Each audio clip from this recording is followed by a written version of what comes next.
মই জয়তে আপোনালোক সকলোকে এই সংবাদমেলত অভিনন্দন জ্ঞাপন কৰিছোঁ।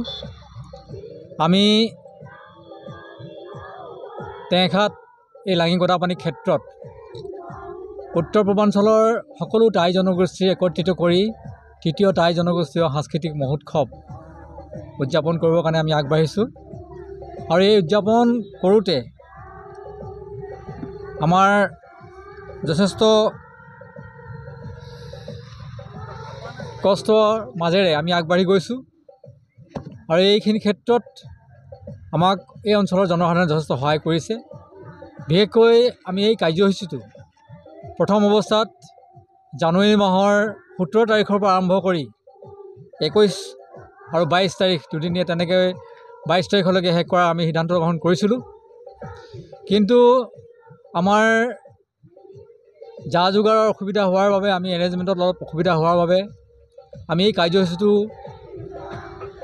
কেইদিনমান মাত্ৰ 4 দিনৰ কাৰণে আমি পিছুৱাবলৈ কাৰণে আমি সিদ্ধান্ত গ্ৰহণ কৰিছোঁ। আচলতে এই কাৰ্যসূচীটোত 21 আৰু 22 তাৰিখ এই দুটা দিনত আন্তঃৰাষ্ট্ৰীয় যুৱ মহোৎসৱ কাৰ্যসূচী আমি অনুষ্ঠিত কৰিম।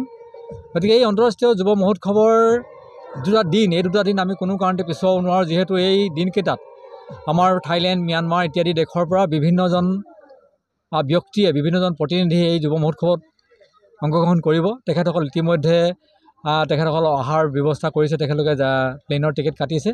গতিকে আমি সেইকাৰণে অহা যিটো আমাৰ 17 তাৰিখৰ পৰা যি কাৰ্যসূচী আছিল, এই কাৰ্যসূচীটো আমি 21 তাৰিখৰ পৰা আমি আৰম্ভ কৰিছোঁ। 21-22 দুদিন আন্তঃৰাষ্ট্ৰীয় টাই মহোৎসৱ প্ৰথমে আৰম্ভ হ'ব। তাৰপিছতে আন্তঃৰাষ্ট্ৰীয় যুৱ মহোৎসৱ, টাই যুৱ মহোৎসৱ প্ৰথমতে আৰম্ভ হ'ব। তাৰ পিছৰখিনি কাৰ্যসূচী আমি আমাৰ যিখিনি মূল অন্যান্য যিখিনি কাৰ্যসূচী আছিলে, এই কাৰ্যসূচীখিনি আমি 23 তাৰিখৰ পৰা আমি আৰম্ভ কৰি আমি 27 তাৰিখলৈকে লৈ গৈছোঁ। যিহেতু মাজত এটা 26 জানুৱাৰী দিনটো পৰিছে, এই 26 জানুৱাৰী দিনটোত চৰকাৰীভাৱে বহু কাৰ্যসূচী থাকে, সেইকাৰণে আমি সেই কাৰ্যসূচী আমাৰ লঘু হ'ব। সেইকাৰণে আচলতে এটা দিন আমি 27 তাৰিখৰ দিনটোলৈকে লৈছোঁ। আৰু এই কাৰ্যসূচীত আপোনালোক ইতিমধ্যে আমি কৈছোঁ যে প্ৰথম দুদিন 21 আৰু 22 এই দুদিনত আন্তঃৰাষ্ট্ৰীয় টাই যুৱ মহোৎসৱ অনুষ্ঠিত হ'ব। এই কাৰ্যসূচীত ইয়াতে অনুষ্ঠিত হ'ব, প্ৰথমে তেখেত আৰম্ভ হ'ব। গতিকে এই কাৰ্যসূচীত ম্যানমাৰ, থাইলেণ্ড ইত্যাদি বিভিন্ন দেশৰ পৰা যুৱকসকল আহিব। লগতে আমাৰ নৰ্থ ইষ্টৰ যেনেকৈ অৰুণাচল, মণিপুৰ, মিজোৰাম ইত্যাদিৰ পৰা যুৱকসকল আহিব। আৰু অসমৰ আমি বিভিন্ন কলেজলৈ আমি চিঠি ইতিমধ্যে পঠিয়াইছোঁ, বিভিন্ন কলেজ বা বিশ্ববিদ্যালয়লৈ আমি চিঠি পঠিয়াইছোঁ। তেখেতসকলৰ যুৱকসকলক আমি ইয়াতে অংশগ্ৰহণ কৰিবৰ কাৰণে আগ্ৰহ কৰিছোঁ। প্ৰথম দুটা দিন তেনেধৰণে কাৰ্যসূচী হ'ব। তাৰপিছৰ পৰা আমি আমাৰ 23 তাৰিখে আমাৰ অন্যান্য যিখিনি কাৰ্যসূচী আছে, যেনেকৈ 23 তাৰিখে আমাৰ স্মৃতিগ্ৰন্থ উন্মোচন আৰম্ভ হ'ব। গতিকে স্মৃতিগ্ৰন্থ উন্মোচন কৰিবৰ কাৰণে আমি ইতিমধ্যে আমাৰ ডিব্ৰুগড় বিশ্ববিদ্যালয়ৰ উপাচাৰ্য ডাঙৰীয়াক আমি নিমন্ত্ৰণ জনাইছোঁ।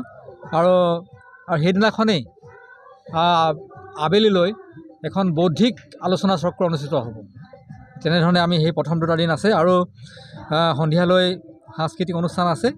আৰু ইয়াৰ পিছত আমি 24 তাৰিখৰ দিনটোত এটা বিশেষ কাৰ্যসূচী আমাৰ আছে। আচলতে আমাৰ গোটেই কাৰ্যসূচীটোৰ মূল উদ্দেশ্য আছিলে 24 তাৰিখৰ এই কাৰ্যসূচীটো, কাৰণ এই কাৰ্যসূচীটো এটা মিতিৰ মেল বুলি আমাৰ কাৰ্যসূচীটো আছে। কাৰণ এই মিতিৰ মেলটোত আমাৰ টাইসকলৰ লগত যিমান সংখ্যক জনগোষ্ঠী অতীজৰ পৰা মিতিৰ সম্পৰ্কেৰে বান্ধ খাই আছে, গতিকে এই জনগোষ্ঠীবিলাকৰ ইণ্টেলেকচুৱেল ব্যক্তিসকল আহিব, তেখেতসকলৰ কালচাৰ টিমবিলাক আহিব, আৰু সেইবিলাকৰ ওপৰত বিভিন্ন আলোচনা হ'ব। এটা সমন্বয়ৰ বাৰ্তা আমি বিলাবৰ কাৰণে এই দিনটো আমি লৈছোঁ। গতিকে এই দিনটোত সকলো জনগোষ্ঠী, আমাৰ বিশেষকৈ উত্তৰ পূৰ্বাঞ্চলৰ প্ৰায়বিলাক জনগোষ্ঠীৰ মূল ব্যক্তিবিলাক উপস্থিত থাকিব, আৰু খুব সুন্দৰ এটা কাৰ্যসূচী অনুষ্ঠিত হ'ব। আৰু সেই দিনটো আচলতে আমাৰ এটা বিশেষ লক্ষ্য হিচাপে আমি লৈছোঁ, কাৰণ সমন্বয়ৰ কাৰণে আচলতে এই কামখিনি কৰিছোঁ। গতিকে সেই দিনটোতে আমি কৰিছোঁ। ইয়াৰ পিছত আমাৰ 25 তাৰিখৰ দিনটোত কেইটামান আলোচনা চক্ৰ আছে, যেনেকৈ টাই সাহিত্য, ভাষা সংস্কৃতিৰ ওপৰত আলোচনা চক্ৰ আছে, বিভিন্ন আলোচনা চক্ৰ আছে। গতিকে এই আলোচনা চক্ৰ অনুষ্ঠিত হ'ব। আৰু ইয়াৰ পিছত আমি 26 তাৰিখৰ দিনটোত আমাৰ কাৰ্যসূচী লঘু হ'ব। খেলা ধূলা বা অন্যান্য আমাৰ যিবিলাক প্ৰতিযোগিতা, এই প্ৰতিযোগিতাবিলাক অনুষ্ঠিত হ'ব। যেনেকৈ কুইজ প্ৰতিযোগিতা আমি ৰাখিছোঁ, অন্যান্য প্ৰতিযোগিতা ৰাখিছোঁ। আৰু 27 তাৰিখৰ দিনাখন মুকলি সভা অনুষ্ঠিত হ'ব। আৰু 27 তাৰিখৰ দিনটোত আমাৰ এখন বৰ্ণাঢ্য শোভাযাত্ৰা অনুষ্ঠিত হ'ব, আৰু সেইদিনাখন মুকলি সভা অনুষ্ঠিত হ'ব। আমি আপোনালোকক জনাবলৈ আনন্দিত হৈছোঁ যে এই 27 তাৰিখৰ মুকলি সভাত অসমৰ মাননীয় মুখ্যমন্ত্ৰী ডক্টৰ হিমন্ত বিশ্ব শৰ্মা উপস্থিত থাকিম বুলি তেখেতে আমাক কথা দিছে। গতিকে টেঙাখাত অঞ্চলত ডক্টৰ হিমন্ত বিশ্ব শৰ্মা মুখ্যমন্ত্ৰী হোৱাৰ পিছত প্ৰথমখন অৰাজনৈতিক বা প্ৰথমখন ৰাজহুৱা সভাত তেখেতে উপস্থিত থাকিব। গতিকে আমি সেইদিনাখন সমূহ ৰাইজৰ উপস্থিতি সহযোগিতা আমি নিশ্চয়কৈ কামনা কৰিছোঁ। আৰু সেই দিনটোৱে হয়তো আমাৰ এই অঞ্চলৰ যিমান ঐতিহ্যপূৰ্ণ যিবিলাক কীৰ্তিচিহ্ন আমাৰ আছে, এই কীৰ্তিচিহ্নবিলাক সংৰক্ষণৰ ক্ষেত্ৰতো তেখেতৰ পৰা আমি সহায় সহযোগিতা পোৱাৰ কাৰণে আমাৰ সুবিধা হ'ব বুলি আমি ভাবিছোঁ। তেনেধৰণে কথা আছে। আৰু গোটেই প্ৰগ্ৰেমটোত আমাৰ দুটা দিনত দুখন কনফাৰেঞ্চ হ'ব, যেনেকৈ আমাৰ ছেমিনাৰ হ'ব, আন্তঃৰাষ্ট্ৰীয় এখন ছেমিনাৰ হ'ব, লগতে আমাৰ এখন ছেমিনাৰ হ'ব আমাৰ টাই সংস্কৃতিৰ ওপৰত এখন ছেমিনাৰ হ'ব। এই ছেমিনাৰবিলাকত বিশেষকৈ আমাৰ সভাপতি ডাঙৰীয়াই তাত নেতৃত্ব ল'ব, আমাৰ ডক্টৰ গ্ৰীণ ফুকন ডাঙৰীয়াই এইকেইখনৰ নেতৃত্ব ল'ব। তেনেধৰণে এই কাৰ্যসূচী অনুষ্ঠিত কৰা হৈছে। আৰু এই কাৰ্যসূচীত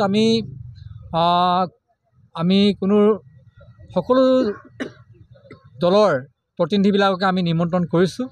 কাৰণ আমি ইয়াত কোনো তেনেধৰণৰ ভবা নাই যে আমি যিকোনো ৰাজনৈতিক দলৰ প্ৰতিনিধি আমাৰ ইয়াত থাকিব। আৰু জনসাধাৰণৰ মাজৰ পৰা যিসকল মুখ্য ব্যক্তিসকল আছে, ইণ্টেলেকচুৱেল ব্যক্তিসকল আছে, তেখেতসকলো থাকিব। গতিকে বিভিন্ন কাৰ্যসূচীত তেখেতসকলে অংশগ্ৰহণ কৰিব। গতিকে মই আশা ৰাখিছোঁ যে এই সমগ্ৰ কাৰ্যসূচীত আমি সমূহ ৰাইজৰ সহায় সহযোগিতা, দিহা পৰামৰ্শ, উপস্থিতি আমি কামনা কৰিছোঁ।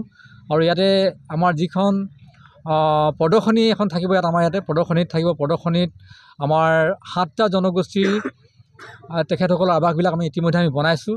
7টা জনগোষ্ঠীৰ তেখেতসকলৰ সাংস্কৃতিক দলবিলাক থাকিব, তেখেতসকলৰ ৰীতি নীতিয়ে প্ৰদৰ্শিত কৰিব। ইয়াৰ লগতে এই প্ৰদৰ্শনী অঞ্চলত আমাৰ অন্যান্য জাতি জনগোষ্ঠী, যেনেকৈ আমি চুতীয়াসকল বা সোণোৱালসকল বা অন্যান্য জাতি জনগোষ্ঠীসকলৰ তেখেতসকলৰ বিভিন্ন কলা কৃষ্টি ইত্যাদি প্ৰদৰ্শিত কৰিব এই আমাৰ যি প্ৰদৰ্শনী অঞ্চলত। আৰু লগতে বাণিজ্য মেলা থাকিব, খাদ্য মেলা থাকিব, বস্ত্ৰ মেলা থাকিব, গ্ৰন্থমেলা থাকিব ইত্যাদি বহুবিলাক থাকিব। গতিকে এই সমূহ কাৰ্যসূচীত সমূহ ৰাইজৰ উপস্থিতি আৰু অংশগ্ৰহণ কামনা কৰিছোঁ। লগতে আপোনালোককো এই গোটেই কাৰ্যসূচী যাতে সম্প্ৰচাৰণ কৰে তাৰ কাৰণে মই অনুৰোধ জনাইছোঁ। শোভাযাত্ৰাটোত কেইটা জাতি জনগোষ্ঠীয়ে অংশগ্ৰহণ কৰিব? আমি আশা ৰাখিছোঁ যে শোভাযাত্ৰাত এতিয়ালৈকে আমি ফাইনেল কৰা নাই, কিন্তু আমি কমপক্ষেও 20টামান জনগোষ্ঠী আমি নিমন্ত্ৰণ জনাম। কাৰণ আমাৰ নৰ্থ ইষ্টৰ যিবিলাক থাকে, আমাৰ টাইবিলাক থাকিবই। আমাৰ টাই প্ৰতিটো 7টা টাই জনগোষ্ঠী থাকিব। ইয়াৰ উপৰিঞ্চি যেনেকৈ আমি সোণোৱাল, চুতীয়া, বড়ো, মিচিং সকলো জনগোষ্ঠীক আমি নিমন্ত্ৰণ জনাম। তেখেতসকলৰ এটা বৰ্ণাঢ্য কাৰ্যসূচী হ'ব। আমি তেনেধৰণে পৰিকল্পনা কৰিছোঁ। 22-23 তাৰিখে গায়ন সমাৰোহ আছে, সাংস্কৃতিক বিভাগৰ মন্ত্ৰী তাত আছে। এই ক্ষেত্ৰত আপোনালোকে কেনেধৰণে জড়িত ৰাখিছে? নিশ্চয়কৈ আচলতে ইয়াতে কাৰ্যসূচী দীঘলীয়া আমাৰ আছে। তেখেতক আমি নিমন্ত্ৰণ জনাইছোঁ। তেখেতৰ ইয়াতে দুদিন থাকিব আমাৰ ইয়াতে। তেখেতে কৈছে আমি 2টা দিন থাকিব ইয়াতে, মুকলি সভাত থাকিব। ইয়াৰ পিছত আমাৰ মিটি মেলত তেখেত থকা কথা আছে 24 তাৰিখৰ দিনটো। গতিকে নাই, মিটি মেলত আমি আমাৰ যিসকল আমি মাতিম, বহুসকলক আমি চিঠি তৈয়াৰ কৰিছোঁ।